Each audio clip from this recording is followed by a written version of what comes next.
पालघर जिल्ह्यात समाज माध्यमांवर एक संदेश प्रसारित होत आहे, ज्यामध्ये काल दिनांक 14 जुलै 2025 रोजी कासा पोलीस स्टेशन हद्दीमधील चारोटी परिसरात एक काळ्या रंगाची स्कॉर्पिओमध्ये 2-3 इसम हे तोंडाला रुमाल बांधून फिरत असताना आणि लहान मुलांचा अपहरण करण्याचा प्रयत्न केल्याची घटना घडल्याचा संदेश व्हायरल होतोय।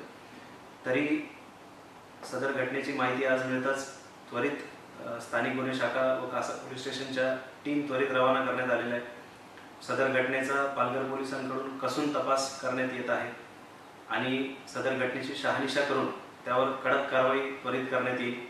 नागरिकांना आवाहन करण्यात येत आहे की असे कुठलेही संशयास्पद वाहन मिळून आल्यास त्वरित जवळील पोलीस स्टेशनला संपर्क करायचा आहे आणि कुठल्याही अफवांवर विश्वास न ठेवता असे कुठले संशयित वाहन आढळून आल्यास त्वरित संपर्क करायचा। कोणीही कायदा हातात घ्यायचा नाही आणि पोलिसांच्या कारवाईवर विश्वास ठेवून पोलिसांना ह्या घटनेची शहानिशा करण्यासाठी सहकार्य करायचे। धन्यवाद।